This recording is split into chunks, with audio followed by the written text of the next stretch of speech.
ಶಿವಮೊಗ್ಗದ ಸಾಗರದಲ್ಲಿ ಕಟ್ಟೆ ಹೊಡೆದಿದೆ ರೈತರ ಆಕ್ರೋಶ. ಬೇಸೂರಿನಲ್ಲಿ ಅಣು ವಿದ್ಯುತ್ ಸ್ಥಾವರವನ್ನು ವಿರೋಧಿಸಿ ಪಾದಯಾತ್ರೆಯನ್ನು ಮಾಡಲಾಗ್ತಾ ಇದೆ. ಸಾಗರದಲ್ಲಿ ಅಣು ಸ್ಥಾವರವನ್ನು ಅಥವಾ ಅಣು ವಿದ್ಯುತ್ ಸ್ಥಾವರವನ್ನು ಮಾಡಬೇಕು ಅನ್ನೋದಿದೆಯಲ್ಲ, ಅದಕ್ಕೆ ದೊಡ್ಡ ಮಟ್ಟದ ವಿರೋಧ ಇದೆ. ಆ ಪಾದಯಾತ್ರೆ ಇದೀಗ ಸಾಗರವನ್ನು ತಲುಪಿದೆ. ಅನ್ನದಾತರ ಬೃಹತ್ ಪಾದಯಾತ್ರೆಯಲ್ಲಿ ಸಾಗರದಂತೆ ಹರಿದು ಬಂದಿದ್ದಾರೆ ಜನಸಾಗರ. ರಾಜ್ಯ ಮತ್ತು ಕೇಂದ್ರ ಸರ್ಕಾರಗಳ ವಿರುದ್ಧ ಆಕ್ರೋಶವನ್ನು ವ್ಯಕ್ತಪಡಿಸಲಾಗಿದೆ. ಏಸೂರು ಕೊಟ್ಟರೂ ಬೇಸೂರು ಕೊಡೆವು ಅಂತ ಘೋಷಣೆಯನ್ನು ಕೂಗಿದ್ದಾರೆ. ಸಾವಿರಾರು ಸಂಖ್ಯೆಯಲ್ಲಿ ಪಾದಯಾತ್ರೆಯಲ್ಲಿ ಬಂದು ಭಾಗವಹಿಸ್ತಾ ಇದ್ದಾರೆ ಜನ. ಅಲ್ಲಿ ಊಟ ಮಾಡಿ 4 ಗಂಟೆಗೆ ಸರಿಯಾಗಿ ನಾವು ಎಸಿ ಕಚೇರಿಗೆ ತಲುಪಬೇಕು.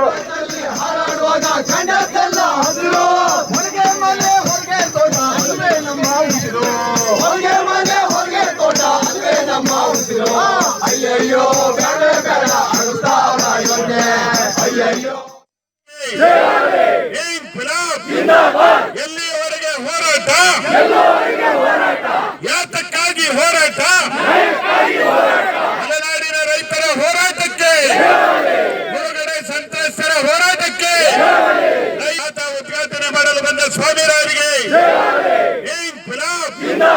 ಎಲ್ಲಿಯವರೆಗೆ ಬೇಡವೇ ಬೇಡ,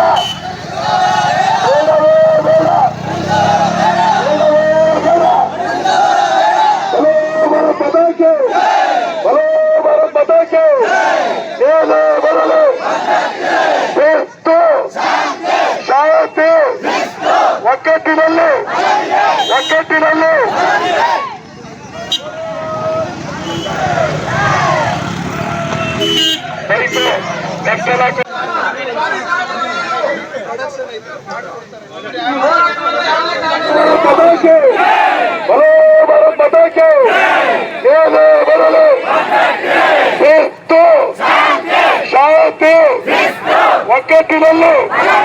ಒಕ್ಕಟ್ಟಿನಲ್ಲಿ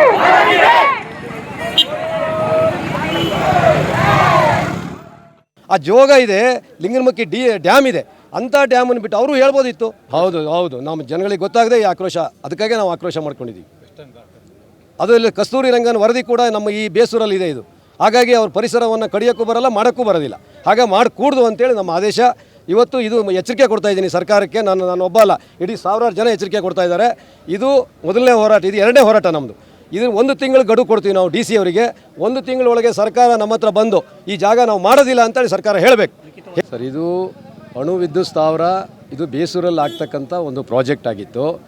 ಈ ಪ್ರಾಜೆಕ್ಟನ್ನು ವಿರೋಧ ಮಾಡಿ ನಾವು 7ನೇ ತಾರೀಕು ಎಲ್ಲ ಇಡೀ ನಮ್ಮ ತಾಲೂಕಿನ ಜನ ಸಾಗರದಲ್ಲಿ ಒಂದು ದೊಡ್ಡ ಪ್ರೊಟೆಸ್ಟನ್ನು ಮಾಡಿ, ಕಾಲ್ನಡಿಗೆ ಜಾಥಾ ಮಾಡಿ, ನಾವೊಂದು ಸಭೆ ಕೂಡ ಮಾಡಿ ಸರ್ಕಾರದ ಪ್ರತಿನಿಧಿಗಳು ಮತ್ತು ಆಡಳಿತ ಮಾಡ್ತಕ್ಕಂಥ ಎಲ್ಲ MLA ಇರ್ಬೋದು, MP ಅವರು ಇರ್ಬೋದು, ಎಲ್ಲರಿಗೂ ಕೂಡ ನಮ್ಮ ಮನವಿಯನ್ನು ನಾವು ಕೊಟ್ಟಿದ್ವಿ. ಕರ್ನಾಟಕ ರಾಜ್ಯದ ಬೆಳಕಿಗೋಸ್ಕರವಾಗಿ 2 ಸಾರಿ ಸಂತ್ರಸ್ತವಾಗಿರ್ತಕ್ಕಂಥ ಪ್ರದೇಶ ಶರಾವತಿ ಕೊಳ್ಳ. ಈ ಬೇಸೂರು ಗ್ರಾಮದಲ್ಲಿ ಅಣುಸ್ಥಾವರವನ್ನು ಸ್ಥಾಪನೆ ಮಾಡೋದ್ರಿಂದ ಒಂದು ದಿವಸಕ್ಕೆ ಸರಿಸುಮಾರು 2 ಲಕ್ಷ ಲೀಟರು ನೀರು ಬೇಕಾಗುತ್ತೆ ಅನ್ನುವಂಥದ್ದು ವೈಜ್ಞಾನಿಕವಾಗಿ ನಮಗೆ ಗೊತ್ತಿರುವಂತಹ ಸತ್ಯ. ಈ ಹೊತ್ತಿನಲ್ಲಿ ನಾವು ಮತ್ತೆ ಕೇಳ್ತಾ ಇದ್ದೀವಿ, ಕರ್ನಾಟಕ ರಾಜ್ಯ ಸರ್ಕಾರದ ಆದಾಯದ ಭಾಗವಾಗಿ ಮತ್ತು ಕರ್ನಾಟಕ ರಾಜ್ಯ ಸರ್ಕಾರದ ಶಕ್ತಿ ಅಂದರೆ ಪವರಿಗೋಸ್ಕರವಾಗಿ, ಬೆಳಕಿಗೋಸ್ಕರವಾಗಿ ನಾವು ಎಷ್ಟು ಸಾರಿ ತ್ಯಾಗ ಮಾಡಬೇಕು ಅನ್ನೋಂಥ ಪ್ರಶ್ನೆ. ಮತ್ತಷ್ಟು ಮಾಹಿತಿ ನಮ್ಮ ಪ್ರತಿನಿಧಿ ಪೃಥ್ವಿರಾಜ್ ನೀಡ್ತಾರೆ. ಪೃಥ್ವಿರಾಜ್, ಯಾವುದೇ ಯೋಜನೆ ಬಂದರೂ ಕೂಡ ಮಲೆನಾಡಿಗೆ, ಅದು ಶರಾವತಿ ಬರುತ್ತೋ, ವಿದ್ಯುತ್ ಯೋಜನೆ ಬರುತ್ತೋ, ಅಭಿವೃದ್ಧಿ ಬರುತ್ತೋ, ಏನು ಬಂದರೂ ಕೂಡ ಮಲೆನಾಡಿಗರೇ ಯಾಕೆ ಪದೇ ಬಲಿಯಾಗಬೇಕು, ಅಥವಾ ಮಲೆನಾಡಿಗರೇ ಪದೇ ತ್ಯಾಗ ಮಾಡಬೇಕು, ಮತ್ತು ಮಲೆನಾಡಿಗರೇ ಯಾಕೆ ಸಂತ್ರಸ್ತರಾಗಬೇಕು ಅನ್ನೋ ಪ್ರಶ್ನೆ ಇದೆ. ಇದು ತೀವ್ರ ಮಟ್ಟದ ಹೋರಾಟ. ಕೇವಲ ಸಾಗರಕ್ಕೆ ಸೀಮಿತ ಅಲ್ಲ, ರಾಜ್ಯ ಮತ್ತು ಕೇಂದ್ರಕ್ಕೂ ಕೂಡ ತಲುಪಬೇಕಾಗಿದೆ. ಅಂದಾಗ ಮಾತ್ರ ರೈತರ ಹೋರಾಟಕ್ಕೊಂದು ಫಲಿತಾಂಶ ಸಿಗಬಹುದೇನೋ? ಎಸ್ ನೀವು ಹೇಳ್ತಿರೋದು ಸರಿಯಾಗಿದೆ. ಯಾಕಂದ್ರೆ ಮಲೆನಾಡು ಪಶ್ಚಿಮ ಘಟ್ಟದ ಪ್ರದೇಶಗಳು ಪದೇ ಕೇಂದ್ರ ಮತ್ತು ರಾಜ್ಯ ಸರ್ಕಾರದ ಹೊಸ ಯೋಜನೆಗಳಿಂದ, ಡ್ಯಾಮ್ ಇರ್ಬೋದು, ಬೇರೆ ಪಂಪ್ ಸ್ಟೋರೇಜ್ ಇರ್ಬೋದು, ಇದೀಗ ಅಣುಸ್ಥಾವರ ಯೋಜನೆ ವಿಚಾರ ಇರ್ಬೋದು, ಹೀಗೆ ಸಾಲು ಯೋಜನೆಗಳಿಂದ ಇಲ್ಲಿ ಜನರ ಜೀವವನ್ನ ಹಿಂಡ್ತಿದ್ದೇವೆ ಅಂದ್ರೂ ತಪ್ಪಾಗ್ಲಿಕ್ಕಿಲ್ಲ. ಇವತ್ತು ಸಾಗರ ತಾಲೂಕಿನ ಬೇಸೂರು, ಶಿವಮೊಗ್ಗ ಜಿಲ್ಲೆಯ ಸಾಗರ ತಾಲೂಕಿನ ಬೇಸೂರು ಗ್ರಾಮದಲ್ಲಿ ಕೇಂದ್ರ ಸರ್ಕಾರ ಏನು ಅಣು ವಿದ್ಯುತ್ ಸ್ಥಾವರ ಯೋಜನೆಯನ್ನ ಮಾಡ್ಲಿಕ್ಕೆ ಹೊರಟಿದೆ ಅನ್ನೋದು ದೊಡ್ಡ ಮಟ್ಟದಲ್ಲಿ ಈ ಭಾಗದಲ್ಲಿ ದೊಡ್ಡ ಸಂಘರ್ಷ ಮತ್ತು ಕಿಚ್ಚು ಇಲ್ಲಿನ ರೈತರ ಆಕ್ರೋಶಕ್ಕೆ ಕಾರಣವಾಗಿದೆ. ಇದೇ ಯೋಜನೆಯನ್ನ ವಿರೋಧಿಸಿ ಇವತ್ತು ಬೇಸೂರಿನ ಜನರು ರೊಚ್ಚಿಗೆದ್ದಿದ್ದಾರೆ. ಇಡೀ ಸಾಗರ ತಾಲೂಕಿನ ಜನರು ಅವ್ರ ಜೊತೆಗೂಡಿ ಇವತ್ತು ಬೇಸೂರಿನಿಂದ ಸಾಗರದ ಕೇಂದ್ರ ಭಾಗದ ತನಕ ಪಾದಯಾತ್ರೆ ಮಾಡಿದ್ದಾರೆ.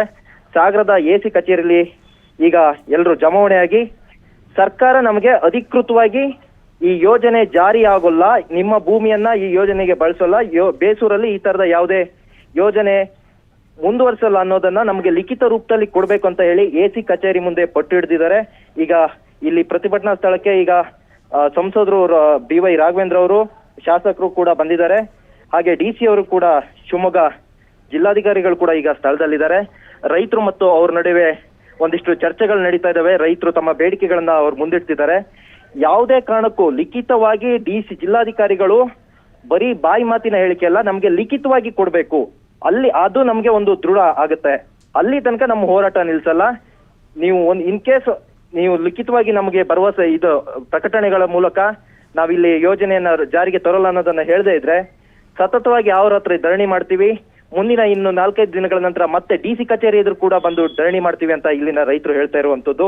ಈಗ ಇನ್ನು ಜಿಲ್ಲಾಧಿಕಾರಿಗಳು ಮತ್ತು ರೈತರ ನಡುವಿನ ಚರ್ಚೆ ಏನು ನಡೀತಾ ಇದೆ, ಇನ್ನು ಬಗೆ ಮುಗ್ದಿಲ್ಲ. ಇನ್ನು ಒಂದು ಅರ್ಧ ಗಂಟೆ ಅಥವಾ 1 ಗಂಟೆಯಲ್ಲಿ ಈ ಪ್ರತಿಭಟನೆ ಮುಂದೆ ಯಾವ ಹಂತಕ್ಕೆ ಹೋಗುತ್ತೆ, ಜಿಲ್ಲಾಧಿಕಾರಿಗಳು ರೈತರ ಬೇಡಿಕೆಯನ್ನ ಈಡೇರಿಸ್ತಾರ, ಈ ಅಣು ಏನು ಶಿವಮೊಗ್ಗ ಜಿಲ್ಲೆಯ ಸಾಗರ ತಾಲೂಕಿನ ಬೇಸೂರಿನಲ್ಲಿ ಅಣು ವಿದ್ಯುತ್ ಯೋಜನೆ ಇಲ್ಲಿಗೆ ನಿಲ್ಲುತ್ತಾ ಇಲ್ಲ ಮುಂದುವರಿಯುತ್ತಾ, ಜಿಲ್ಲಾಧಿಕಾರಿಗಳು ಏನ್ ಹೇಳ್ತಾರೆ ಅನ್ನೋದನ್ನ ಕಾದು ನೋಡ್ಬೇಕಾಗಿದೆ. Yes, thank you Prithviraj.